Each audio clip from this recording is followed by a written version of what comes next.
It started with flashing lights in a rearview mirror, and I know that sounds ordinary, almost boring, but if you've ever been there, you already know your body reacts before your mind does, your shoulders tighten, your breathing changes, and you're suddenly very aware of where your hands are and how slowly you move them. Yeah, that kind of awareness. I just finished a long day, the kind that drains you without making a sound, driving through a quiet stretch of suburbia where nothing ever happens when I changed lanes, clean signal, nothing aggressive, and then boom, red and blue lights. I pulled over immediately, engine off, window down, hands on the wheel, all the things you're taught, all the things you do when you don't want trouble, and I remember thinking this will be 5 minutes, maybe a warning, then home dinner, getting cold, life going on. The officer walked up fast, way too fast, knocked on my window with his flashlight like the glass had personally offended him, and said, "Step out of the car now," and something in his voice made the night feel heavier. I asked calmly, because calm is a habit when you've learned it the hard way. "Officer, I'm happy to comply, but could you tell me why I'm being stopped?" He leaned in and snapped back. "Don't question me, hands where I can see them." I looked down at my hands, still on the wheel, still visible, and said, "They are where you can see them.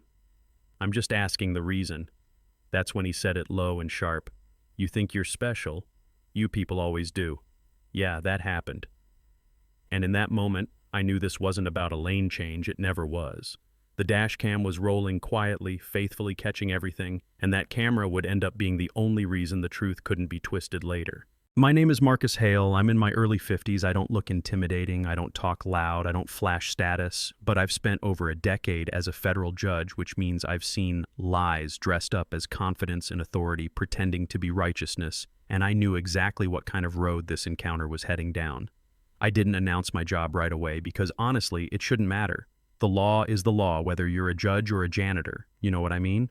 The officer.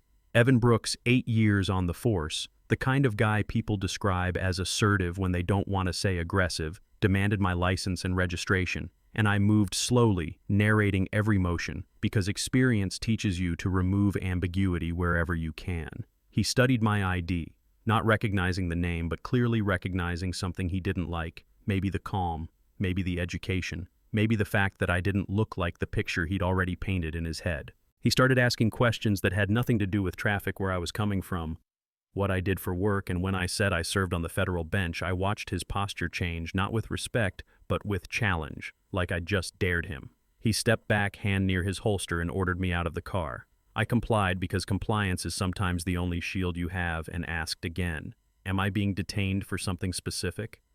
He told me to put my hands on the hood, cold metal against my palms, night air biting at my skin, and then he started commenting on my car, my clothes, the neighborhood, implying I didn't belong, implying I couldn't have earned any of it legitimately, and there it was, naked and ugly prejudice dressed up as authority.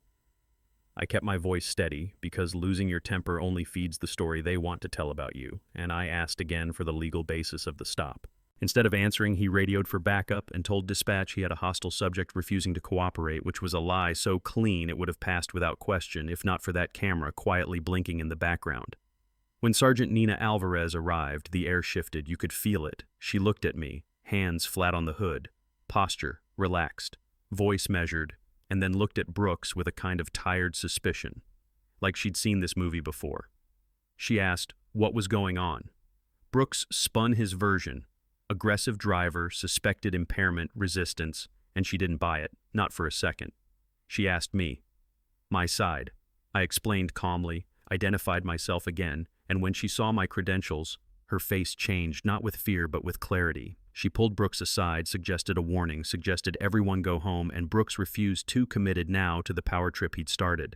He claimed he smelled marijuana, another lie, and I said clearly I do not consent to any searches. There is no probable cause, and that's when something snapped. He stepped in close, invading space, voice low. "We can do this the easy way or the hard way." I asked to speak to a supervisor, and that's when he drew his gun. Time does this strange thing in moments like that. It stretches. Every sound gets louder, the click of the holster, the weight of a weapon pointed at your chest, and I raised my hands slowly, heart pounding but voice steady, and said, "Please lower your weapon. This is being recorded." Sergeant Alvarez drew her gun too, but not to support him. She aimed it at Brooks and shouted for him to holster it, and sirens started wailing in the distance as more units arrived, confusion stacking on top of danger. Brooks doubled down, shouting about threats that didn't exist, and I stood there, hands up, thinking about my family, about how absurd it was that after years of upholding the law, I might die on the side of a quiet road because someone couldn't see past his own bias.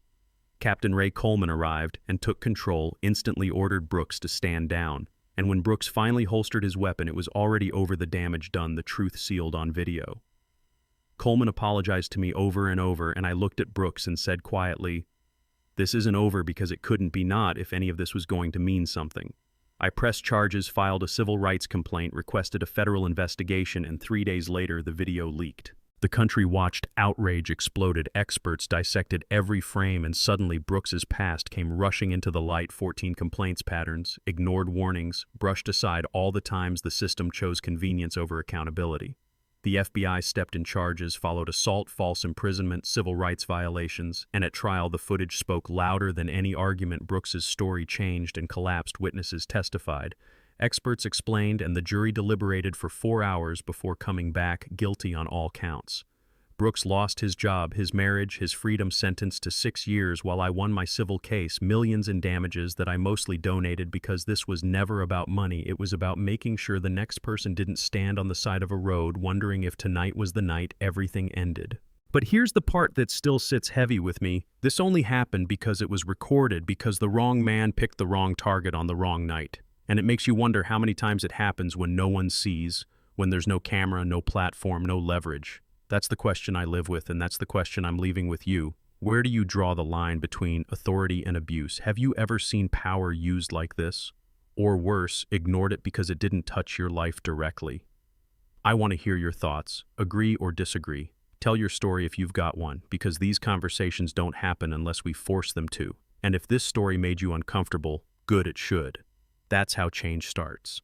Drop a comment, share your perspective, and stick around because stories like this matter, and the next one might hit even closer to home.